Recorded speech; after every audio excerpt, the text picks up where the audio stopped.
Herkese selamlar. Bu videoda sizlere Clio 3 aracının en çok sorulan soru ve bilinmeyen özelliklerini, ardından en çok arızalarını ve bu arızaların çözümlerini anlatmaya çalışacağım. Kanala abone olmayı, videoyu beğenmeyi unutmayınız. En çok sorulan soru ve özelliklerden başlayalım. Aracın farı H kaçtır? Araçta iki tip far bulunmakta. Birisi bende olan mercekli tip, diğeri ise merceksizdir. Mercekli tip olan farda kısalar H1, uzunlar H7'dir. Merceksiz tip olan farda ise kısalar H7, uzunlar H7'dir.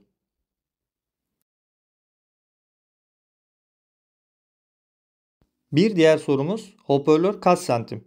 Bütün kapılar dahil olmak üzere 13 santimdir. İşlem yapılarak 16 santim takanlar da mevcuttur. Aracın paket olarak bazılarında, daha doğrusu boş olan paketlerde arka kapılarda hoparlör bulunmuyor. Fakat duyduğum kadarıyla arka kapılarda hoparlör bulunmayanlarda tesisat çekilmiş oluyor. Hoparlör alıp soketini takarak aktif hale getirebiliyorsunuz. Aracın bakım uyarısını erken vermesi. Videoda gösterdiğim motor arıza lambası ile bakım uyarı lambası yanacaktır. Bunu arıza olarak değil, bir özellik olarak varsayarsak aracımız bize yaklaşık sonraki bakıma 1500-2000 kilometre kala uyarı veriyor.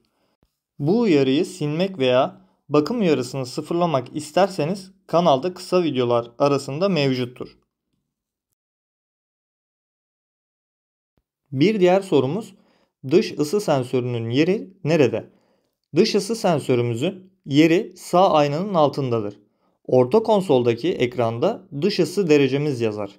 Eğer ki yazmıyorsa sensörünüz bozuk demektir. Bununla ilgili yine kanalda video mevcuttur.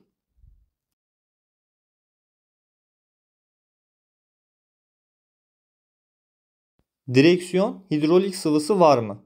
Hayır, araçta direksiyon hidrolik sıvısı yoktur. Direksiyon elektrik desteklidir. Kapı kilidini nasıl otomatik yaparız veya otomatikten çıkartırız? Araç belli bir hıza geldiğinde yaklaşık 20 kilometre kapılar otomatik kilitlenir. Bunu iptal etmek için araç çalışır durumdayken kapı kilitleme tuşuna basılı tutmanız yetecektir. Aynı şekilde bunu iptal etmek isterseniz aynı işlemi yapmanız gerekiyor. Aktif ve deaktif olduğunda bip sesi gelmektedir. Bir diğer özelliğimiz, yağmurlu havada silecek hep açık konumda giderken kırmızı ışıkta durduğumuzda silecek durup aralıklı moda geçecektir. Sileceklerin ömrü için yapılmış güzel bir özellik diyebiliriz. Videoda da anlaşılıyor zaten. Yeniden hareket haline geçtiğinizde silecekler hep açık konuma geçecektir. Yine aynı şekilde ön sileceğimiz açık konumdayken aracı geri vitese aldığımızda otomatik olarak arka sileceği çalıştıracaktır. Videoda dikiz aynasından gözüküyor. En çok görülen arıza ve çözümlere geçecek olursak airbag ışının yanması. Videoda gösterdiğim motor arıza lambası ile airbag arıza lambamız aynı anda yanar. Aslında bu hatayı bilgisayara bağlayıp nereden hata veriyor diye bakılması lazım. Çünkü bazen koltuk altındaki soketlerden de olabiliyor. Ama bu hata %80 oranıyla direksiyon airbag sargısından çıkıyor. Silecek kolu hatası. Başıma gelmedi fakat silecekleriniz çalışmıyorsa silecek kolu yanmış demektir. Hatta bazı kişilerde silecek kolu yanınca teyip ve kornası da çalışmıyor.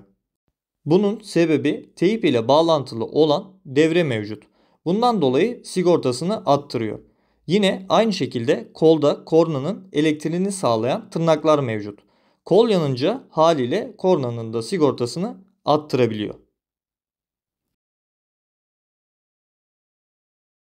Bir diğer arızamız ise silecek motor hatası. Silecek kolumuz bazı kademelerde sileceği çalıştırıyor. Fakat bazılarında çalıştırmıyorsa silecek motor kaynaklı oluyor. Bunun da en büyük etkeni, su gideri tıkanırsa silecek motorunun orada su birikiyor. Su birikmesi halinde en iyi senaryo sokette oksitlenme. En kötü senaryo ise motoru yakabiliyor. Su gideri nasıl temizlenir ile ilgili video kanalda mevcuttur. Ön takımdan ses gelmesi. Direksiyonu çevirdiğimizde ve bazı bozuk yollarda ön takımdan ses geliyorsa ilk bakacağınız yer amortisör üst takozu olabilir. Maalesef bu araçta alışılmış bir arızadır. Yine aynı şekilde ön takımdan gıcırdama sesi geliyorsa bu genellikle yaylanırken yapar. Bu arızamızda genelde viraj demir lastiğinden gelmektedir. Hararet göstergesinin iki dişte kalması. Bu kimine göre normal, kimine göre değil. Ama olması gereken 4 dişte sabit kalmasıdır. Bu arıza termostat kaynaklıdır. Genelde orijinal olmayan ürünlerde de iki dişte kalıyor. Değişim yaparken orijinal olmasına özen gösterin.